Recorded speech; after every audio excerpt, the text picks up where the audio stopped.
Donc aujourd'hui, on va terminer le chapitre 2 et on va commencer après le chapitre numéro 3. Donc, la dernière partie qui nous reste, ça concerne la variation d'enthalpie de réaction avec la température. Donc, ce qu'on va voir, c'est comment calculer la variation la variation d'enthalpie de réaction quand je la connais à une température T1 et je veux la calculer à une température T2. Donc, nous avons une réaction chimique et nous avons la valeur de la variation d'enthalpie delta H à une température T1, le plus généralement 298 Kelvin. Et on va calculer cette valeur de l'enthalpie à une température T2.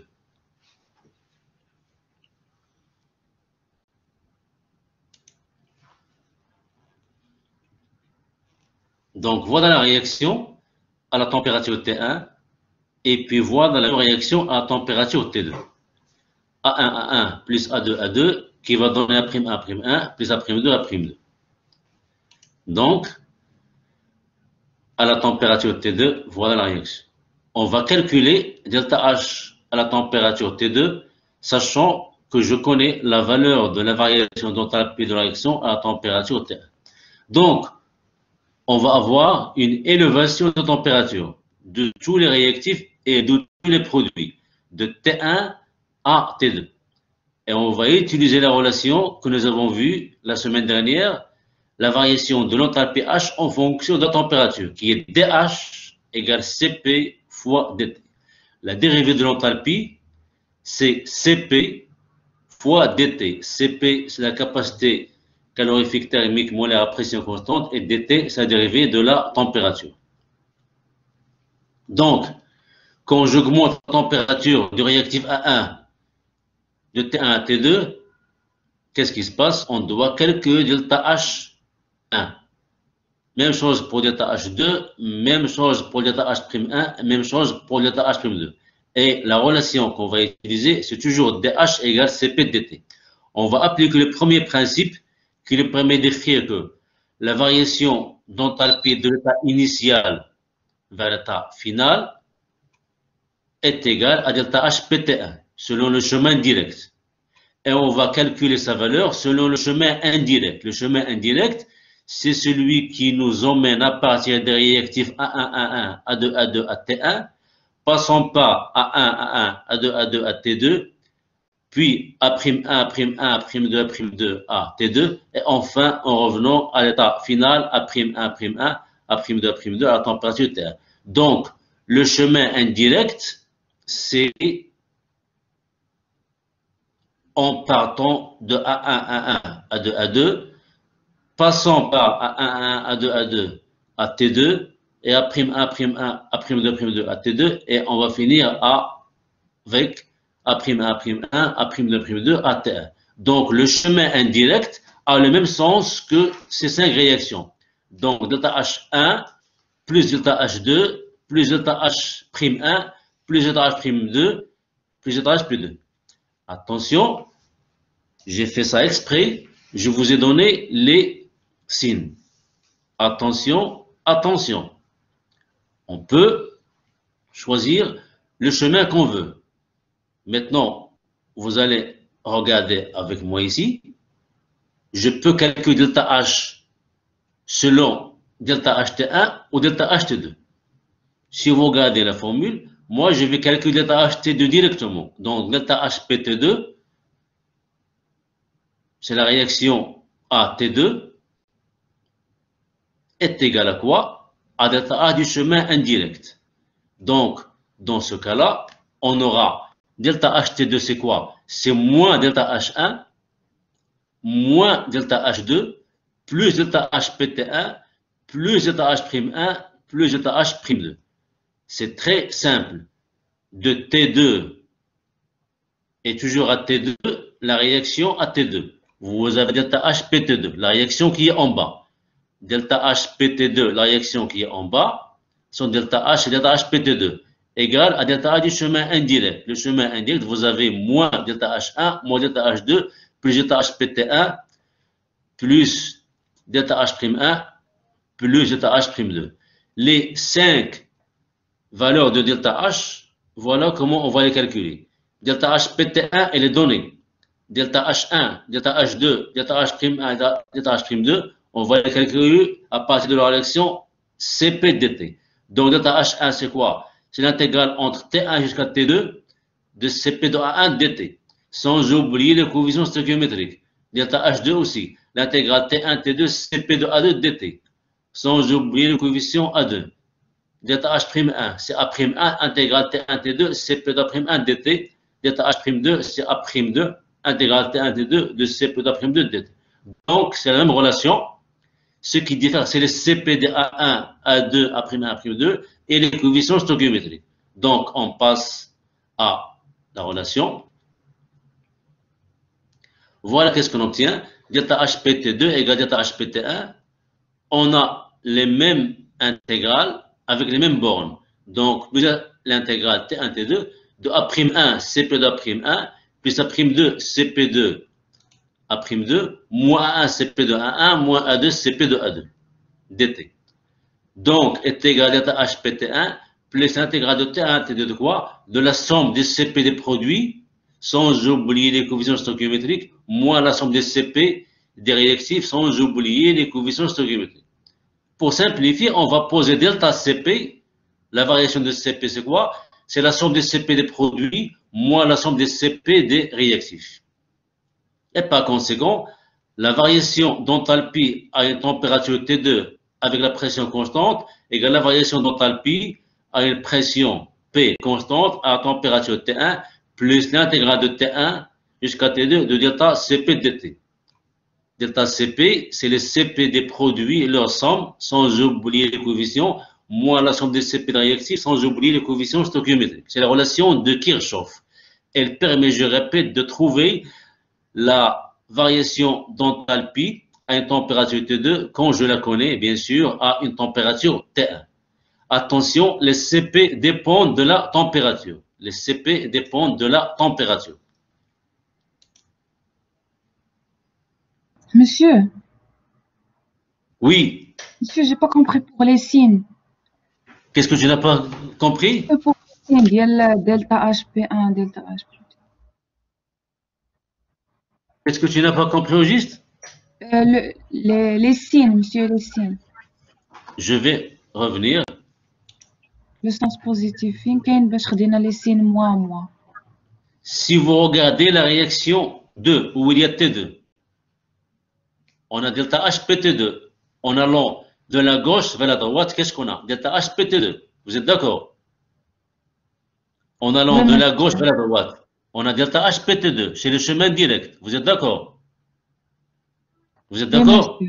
Oui, monsieur. Maintenant, le chemin indirect, c'est en allant de la gauche vers le haut en gauche, puis vers le haut à droite, puis vers le bas à droite.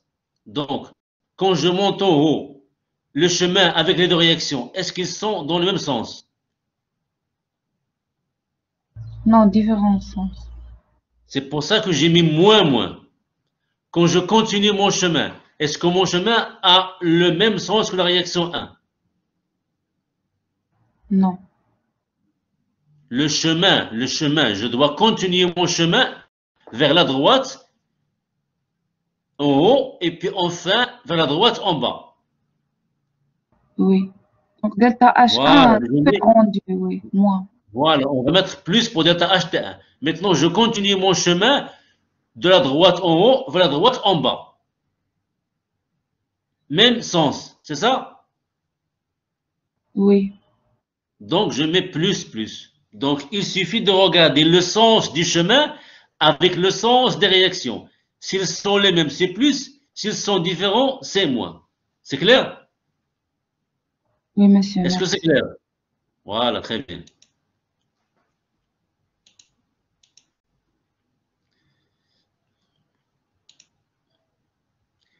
Maintenant, on va voir la relation de Kirchhoff dans le cas où la pression est égale à 1 atmosphère. Rien ne va changer, on va juste, au lieu de grand P, mettre un petit degré, qui veut dire 1 atmosphère.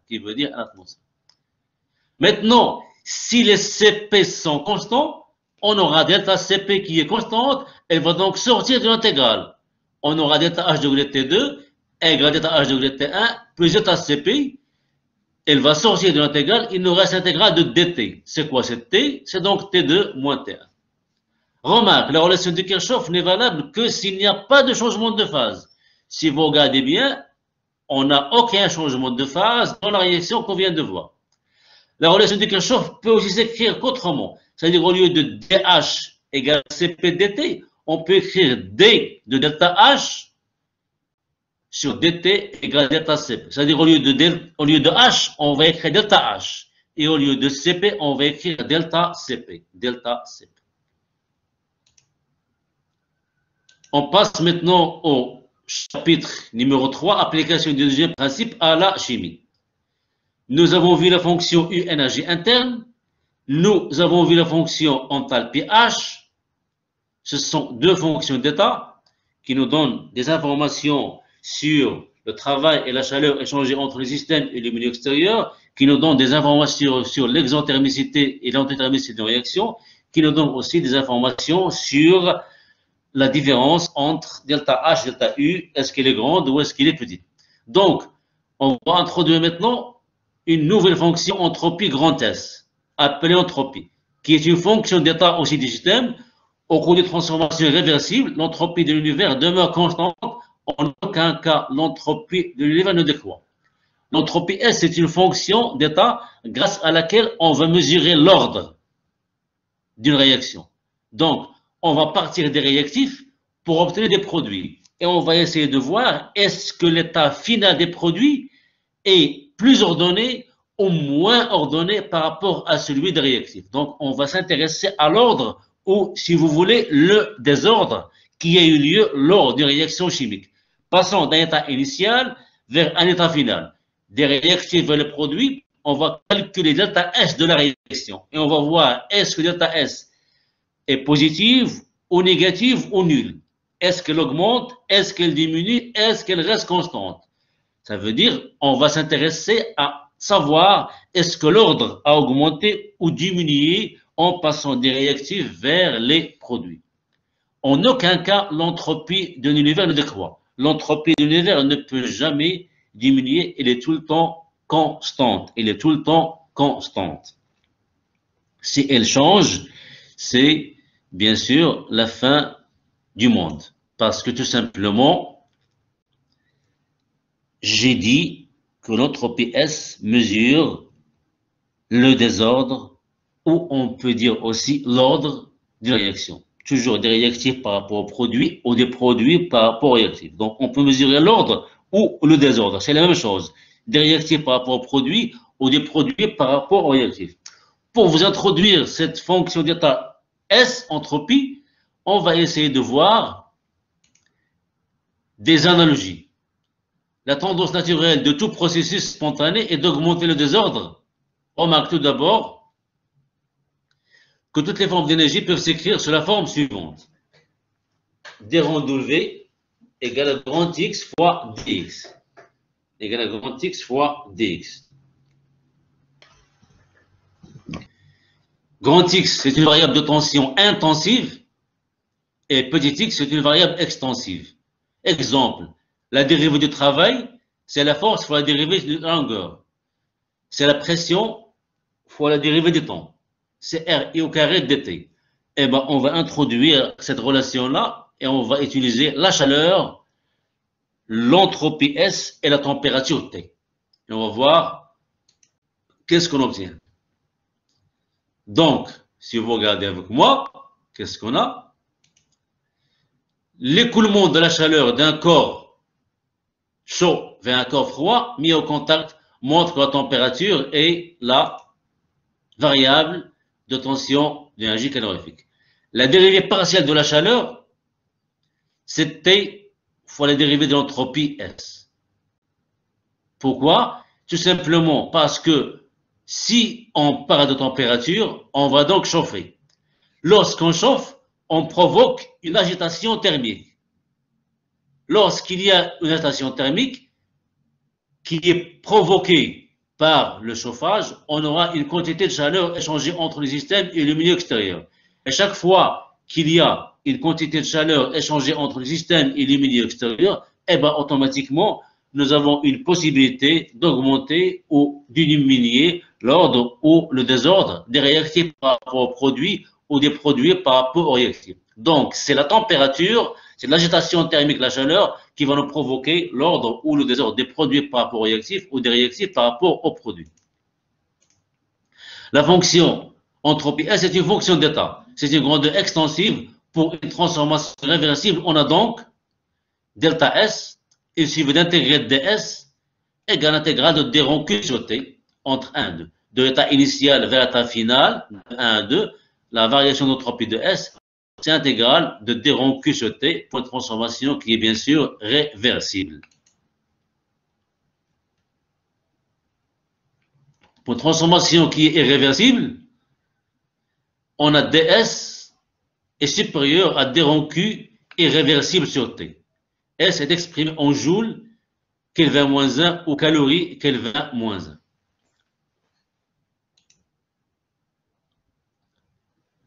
Application directe du second principe.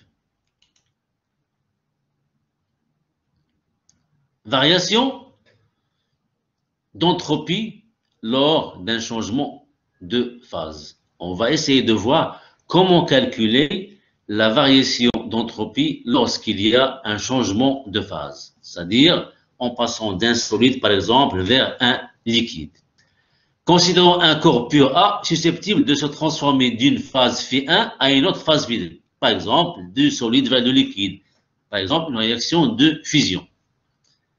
Sous une pression P à une température Tφ est en température de changement de phase. Et nous avons déjà vu ça, et nous avons dit que lorsqu'il y a un changement de phase, la pression et la température T sont constantes. La pression et la température T sont constantes.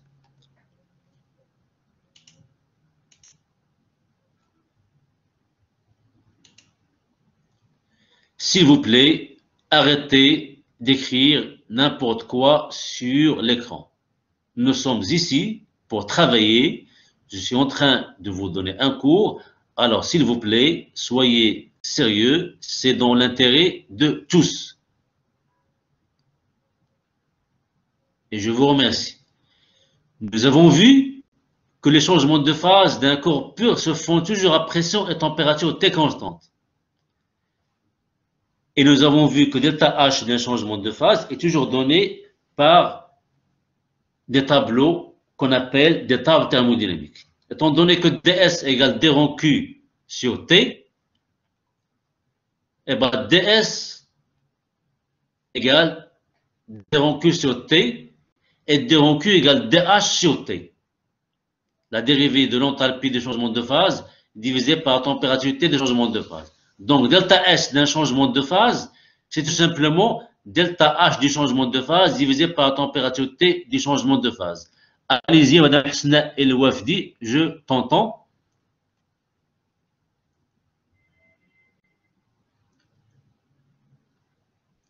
Donc, la variation d'entropie de delta S au cours d'un changement de phase, c'est la variation d'enthalpie des changements de phase divisée par la température T des changements de phase. Donc, chaque fois qu'on va vous demander de calculer la variation d'entropie d'un changement de phase, c'est facile.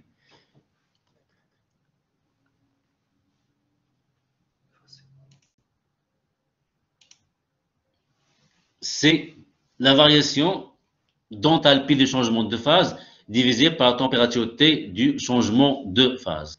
Je répète encore, la variation d'entropie d'un changement de phase, c'est la variation d'enthalpie des changements de phase divisée par la température T des changements de phase. Connaissant la température T des changements de phase, qui est toujours donnée, et connaissant la variation d'enthalpie des changements de phase, on va trouver la variation d'entropie qui est égale à la variation d'enthalpie divisée par la température T du changement de phase.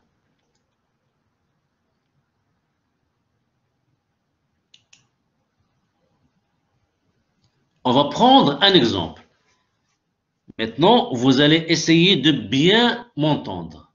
Exemple, à T égale 100 degrés, CP égale atmosphère, une moule d'eau liquide est en équilibre avec sa vapeur. C'est-à-dire, l'eau liquide va devenir gazeux à 100 degrés C et pression égale atmosphère. Parce que lors d'un changement de phase, la température et la pression sont constants. Donc, H2O liquide va donner H2O vapeur à 100 degrés C sous une atmosphère. Delta H du changement de phase, qui est l'évaporisation, qui se fait à 100 degrés C, qui est 373 Kelvin, c'est 9717 calories mol moins 1. C'est la chaleur latente de vaporisation. Pour calculer delta S de la vaporisation d'une mole d'eau liquide, c'est delta H de la vaporisation divisé par la température T de la vaporisation. C'est 9717 divisé par 373, la température, égale 26 calories Kelvin moins 1. Donc, la valeur qu'on a trouvée, elle est positive. S'il vous plaît, essayez de prendre des stylos et prendre des notes. On va considérer un solide, un morceau de glace. On va mettre ce morceau de glace dans un verre d'eau. À 0 degré C, ce morceau de glace qui est solide va devenir liquide. Si on le chauffe à 100 degrés C, il va devenir sous forme de vapeur. Donc le premier état qui est solide, il est ordonné. Le cube d'eau sous forme de glace, il est solide et il est ordonné. C'est-à-dire il n'est pas désordonné. Maintenant, quand il devient liquide, il va devenir peu ordonné ou peu désordonné. Quand il devient gaz à 100 degrés C, il va devenir complètement désordonné. Pourquoi? Parce que un gaz occupe tout le volume qu'on lui offre et le gaz, il est complètement désordonné. Donc, on est passé du solide, qui est ordonné, vers le liquide qui est peu ordonné ou peu désordonné, et puis enfin vers un gaz qui est complètement désordonné. Donc, retenez ça, le solide, il est ordonné, le liquide, il est peu ordonné, on peut aussi dire peu désordonné, le gaz est complètement désordonné. Le solide, il est ordonné. Quand il devient liquide, le liquide, il est peu ordonné. Donc, le désordre a diminué du solide vers le liquide. Et du liquide encore vers le gaz, le désordre a diminué. Je répète encore. Le solide, le morceau de glace, quand il devient liquide, il n'est plus ordonné. Donc, le solide est ordonné et le liquide, il est peu ordonné et le gaz est complètement désordonné. Donc, le désordre augmente du solide vers le liquide et il augmente aussi du liquide vers le gaz. Donc, ici, l'exemple que nous avons, le liquide a donné un gaz. Le liquide, il est peu ordonné et le gaz est complètement désordonné. Donc, le désordre a augmenté du liquide vers le gaz. C'est pour ça que delta S est positif. Donc, chaque fois que delta S est supérieur à 0, cela veut dire que le désordre augmente. Cela veut dire que le désordre augmente. Si vous avez un gaz dans la réaction chimique, on peut savoir ça rapidement en calculant la variation du nombre de moles de gaz. La variation du nombre de moles de gaz ici, elle est égale à 1 mole d'eau de gaz moins 0 pour les liquides, donc est égal à 1. Delta N gaz égale 1, supérieur à 0, et bien par conséquent, delta S, il est aussi supérieur à 0. Donc si vous avez un gaz, on peut savoir le signe à partir de delta N. Delta N positive, donc delta S positive. Delta N négative, donc delta S négative. Delta N égale 0, donc delta S est égal à 0. On verra ça dans quelques minutes lorsqu'on va faire quelques exemples. Variation d'entropie lors d'un corps pur avec la température à pression constante. Maintenant, on va faire varier la température à pression P constante. On va voir la transformation sans changement de phase. On va passer de T1 à T2 sans changement de phase. On va tout simplement augmenter la température de A de T1 à T2. Et la pression, elle est constante. On va utiliser la même relation que nous avons utilisée dans la relation de Kirchhoff. C'est-à-dire dH égale Cp dt, on va l'appliquer à ds. Et donc ds égale à dH sur T. Voilà, ds égale d rond Q sur T égale dH sur T, égale donc à Cp dt sur T. Et donc pour calculer delta S, lors d'une élévation température à pression constante, c'est l'intégrale T1 T2 Cp dt sur T. Pour delta H, c'est l'intégrale T1 T2 Cp dt. Pour delta S, c'est l'intégrale T1 T2 de Cp dt sur T. De Cp dt sur T. Cp est la chaleur molaire à pression constante du corps A. Pour n mol de A, on a delta S égale n fois delta S. Pour une mol, on a delta S molaire. Si vous avez n mol, il faut multiplier par le nombre de mol n. Donc delta S, lorsqu'il y a élévation de température, sans changement de phase, eh ben, c'est l'intégrale T1 T2 Cp dt sur T. L'intégrale T1 T2 Cp dt sur T.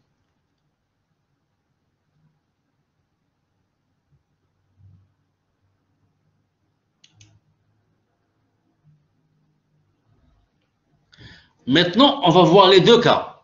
Le premier cas où il y a un changement de phase et le premier cas où il y a une élévation de température. C'est-à-dire on va passer de l'état 1 à l'état 2 avec deux réactions. Le premier type de réaction, c'est élévation de température. Le deuxième type de réaction, c'est changement de phase. Donc, on va augmenter la température de T1 jusqu'à la température du changement de phase.